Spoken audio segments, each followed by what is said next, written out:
Good evening. I hope you've had a fruitful day. I do not say happy, but I hope it has been a happy day. Namo tassa bhagavato harahato samba sambuddhassa. Namo tassa bhagavato harahato samba sambuddhassa. Namo tassa bhagavato arahato samma sambuddhassa. Homage to the Buddha, the blessed, noble, and fully self-awakened one. So these past few days, we've been looking at anatta as an intellectual exercise, really, just trying to understand it, trying to understand the way the Buddha expresses it in the scriptures. And hopefully that's become more clear to me trying to teach it, frankly. But now we have to get down to the practice. So how do we actually investigate this in terms of our vipassana, in terms of our practice? So many of you who've worked with me, of course, will have heard me speak about it, explain it. So for you, it's a bit of a revision, you might say. But for those who haven't, it might offer you a technique, a way of investigating not self. So there's three things. First of all, deconstruction, right? To deconstruct what we experience. The second one is control, seeing that what control we have, what control we don't have. Remember, that was one of the Anatta Lakkhana Sutta, that second discourse on not self. He starts off by saying, if this body were me, I'd be able to say, don't fall ill, etc., etc. And the third one is objectification, right? To turn everything into an object. If it's an object, it can't be me. So when we talk about deconstruction, we can take a very simple object. Everybody suffers from pain in the knee, usually, unless you're a yoga person. It took me years to be able to sit without any pain in my knees. So, okay, the pain comes, it draws your attention, and the first thing is, of course, your reaction, which is not to want the pain, the desire to move. So you have to wait for that to die away. Just recognize it, desiring. Feel it, of course. Feel the desire to move. Right? It's all about feeling. And then when that's passed and you'll find yourself equanimous, that's the time to start using the word pain. Okay, so we're using the word pain or discomfort, whatever. And of course, we're not trying to get rid of pain or defeat pain, right? That's a no-no. And if the pain gets too much, well, you move, right? Make the intention to move and off you go. But let's say that the pain is bearable. So you've got this pain, and then what you have to do is deconstruct it, by which we mean you go into the pain. You try and see what it's actually made of. And when you get in there, you might find heat, you might find tightness, you might find pressure, you might find little bits of sparkly sensations, all sorts of little things might happen. And your noting word might change. So you might be saying tight, heat, etc. And make that very clear to yourself by staying there and feeling it. It's not an intellectual process. You're not going to think about it. It's a direct experience of these sensations, which are the information coming to us, and then the mind does something with it. Now, at the second level of perception, that's when the word pain comes up. And that's when you realize that pain is a mental construct. It doesn't actually exist. What exists are these sensations. Now, it's not as though you have to forget what pain is. You need to know when to go to the doctor, but there's that clarity now that pain is basically a concept that we have about certain groups of sensations that arise from the body itself, right? So that's your sense base. Remember, the retina is for the eye.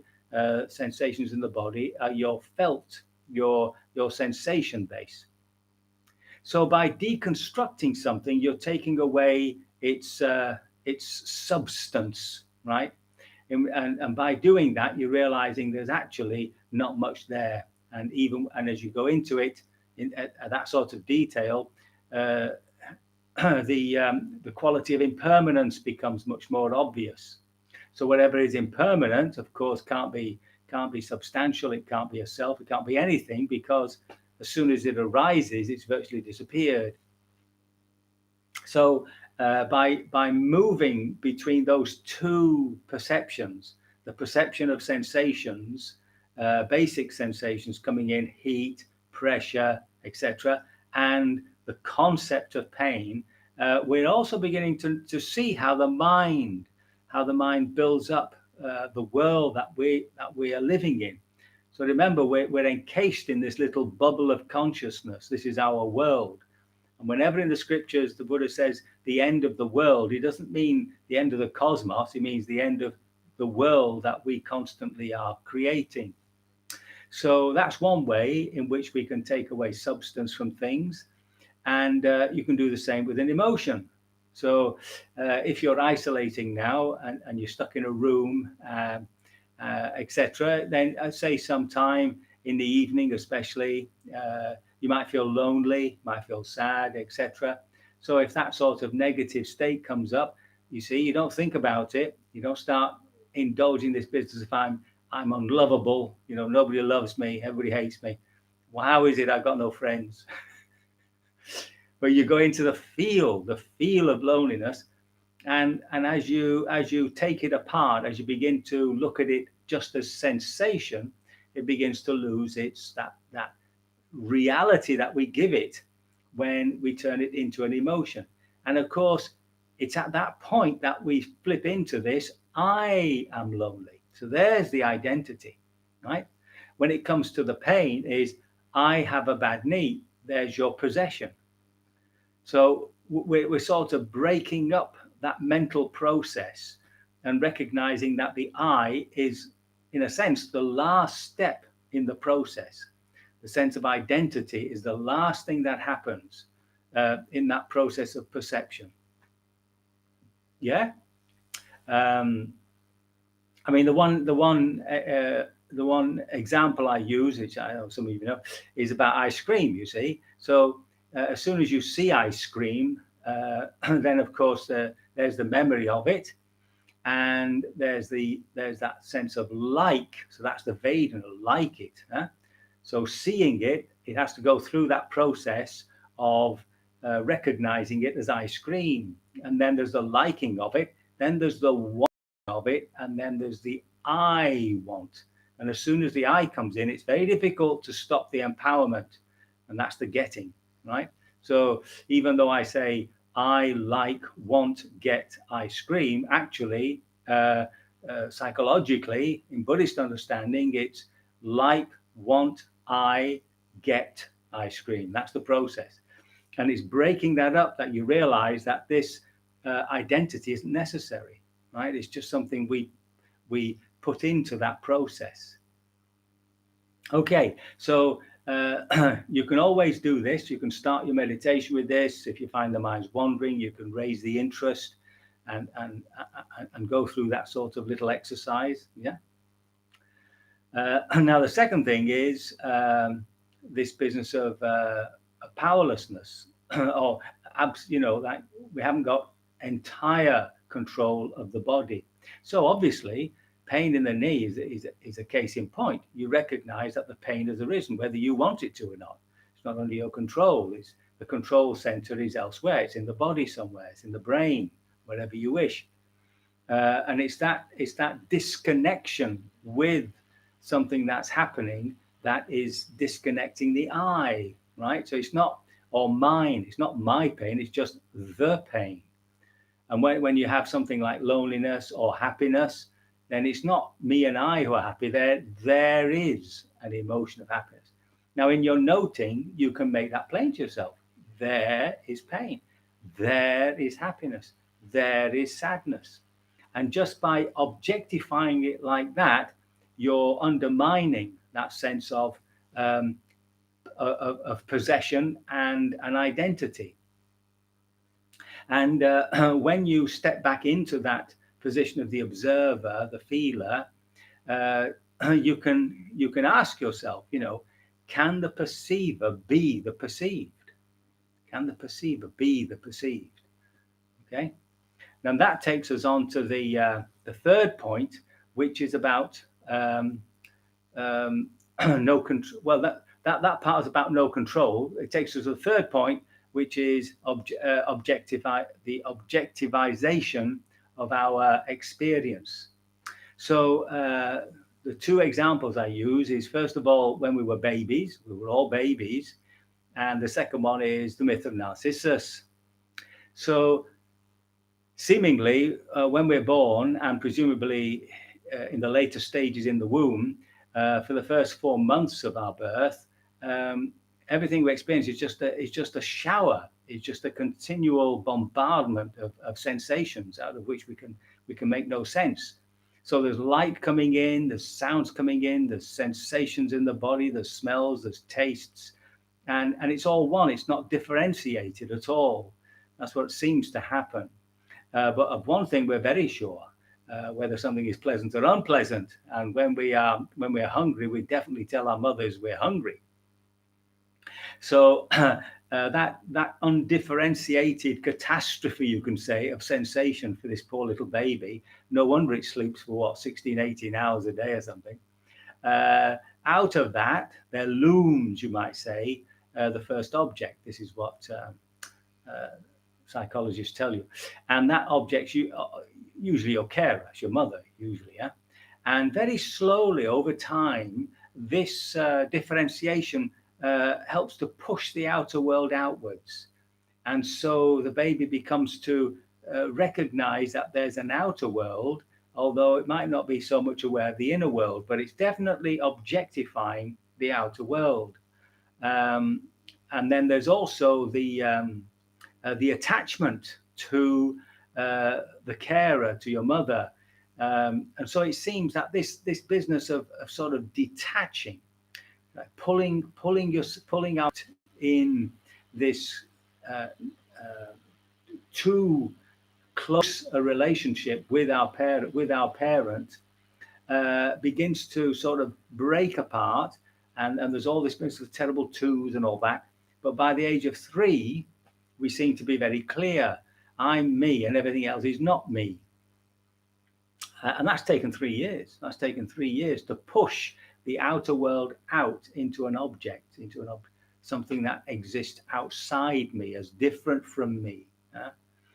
Now, if you think about it, that's all that's happening in our vipassana. We are taking a position within ourselves and pushing the inner world outwardly to observe it. And in so doing, we're sort of re-establishing our identity.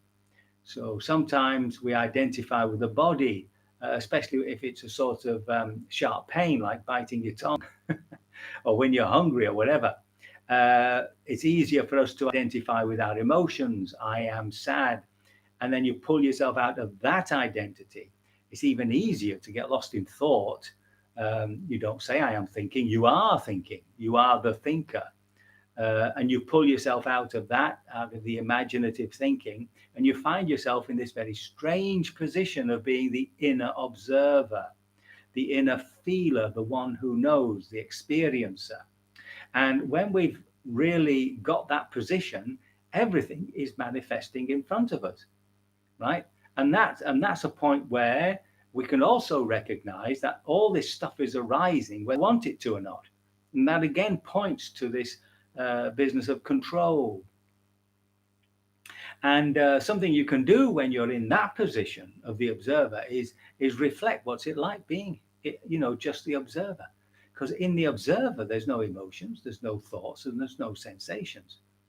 Keep working on that, right? Because that identity is a fraction of the experience of nirvana, right? We'll come to that another time. So we're into this objectivization, and I want to give you another image that you can work with, and that's this myth of Narcissus. Now remember, Narcissus looks into the pool, this very beautiful young man, and he falls in love with himself, with the image, and he goes to embrace himself, and of course falls in and drowns. Now, in mythology, water is creation. Normally, it's often used for an image for creation. Um, and Narcissus is sitting on the bank, and he looks onto the surface of the water, into the water, and he catches his own image. Okay. Now, that's exactly what's happening with this Satipanya, with this intuitive awareness, with the Buddha within. It looks into the mind, the heart-mind complex, the body-heart-mind complex, the psychophysical organism. And what it sees is that surface consciousness upon which everything is rising, and it catches its own image. And that's the sense of the observer, the feeler, the experiencer, the sense of presence. In other words, that mirror, that scheme, that surface is mirroring back to the awareness its own presence. Now, what happens is, of course, you get lost, you go into the world that the mind is creating through on that very same surface, and that's what we're experiencing. That's the bubble of consciousness that is our world, and it's specific. It's just our world. I can't know your world. I've got some idea of it, but I can't experience your world as your world. And so everything that I experience is very personal to me. It's very subjective, but I'm actually creating it. When I say I mean, of course, the body, the heart, mind. The psychophysical organism is creating the information. And what's happening is that this intuitive awareness is drowning in it. That's the delusion. It thinks that this is where true happiness is to be found, and of course it fails. Our practice is to objectify all that, to see it right there in front of our inner eye, you could say, manifesting. And in so doing, of course, we're pulling out this quality of intuitive awareness. Now, that's as far as we can go by our own practice and act of will. We can determine that, right? We can just push things away from us inwardly and make them an object. But you can't push that sense of the observer away. That just creates another self trying to get rid of the observer. So in a sense, you've got to you can do two things. You can either, as it were, from that position, just glance back. And what I mean by glancing back is the question, what's inside this observer? What's inside it, right? We know what's inside the body, the feelings, the sensations. We know what's inside the heart, the emotions, the moods, and we know what's inside the mind, thoughts, images.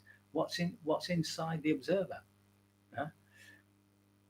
And that's one way of sort of indicating that it's something which is of a completely different order. It doesn't belong to this psychophysical organism. And the next thing is that you can turn your attention towards the sense of self, of that observer, right? The sense of somebody observing, and just keep your eye there, just wondering, where is that being manufactured? Okay. And after that, really, you just have to wait until the insight arises. And this is one way of investigating this whole teaching around not self.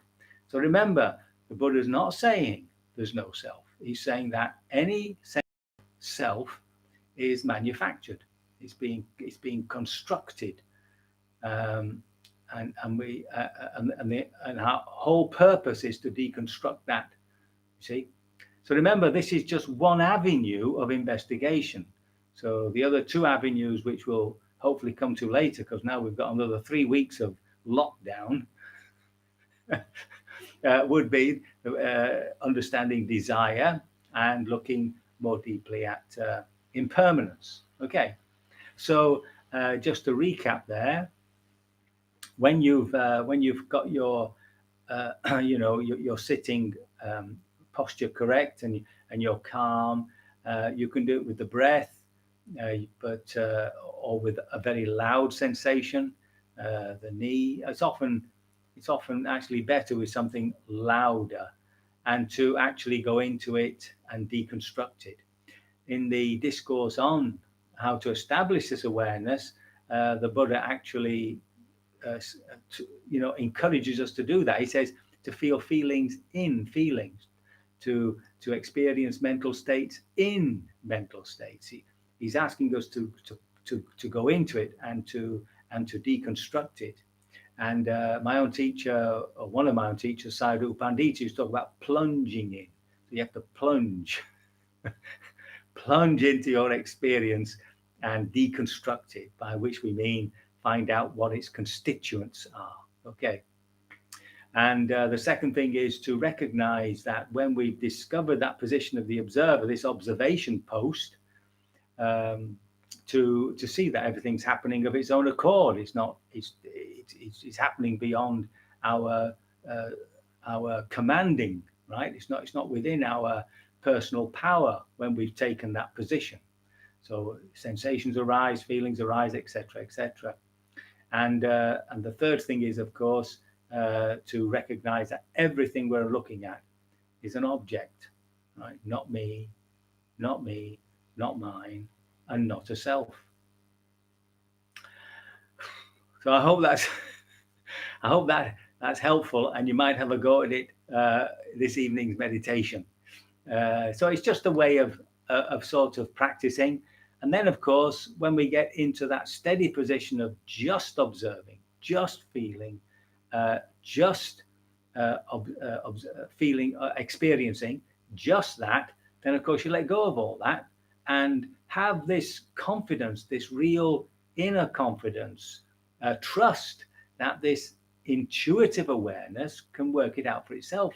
It doesn't need us at all. Right? It doesn't need this person talking and guiding it, and just watch. That's enough. Whatever draws the attention within that field of awareness, that's it.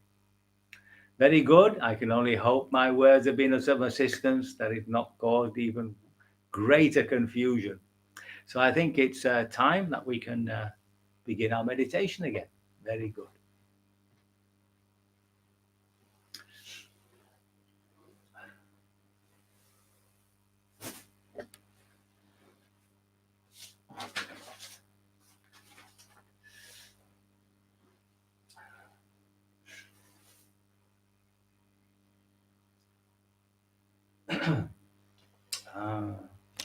You see, I've gone and forgotten this little gadget again. Oh dear me.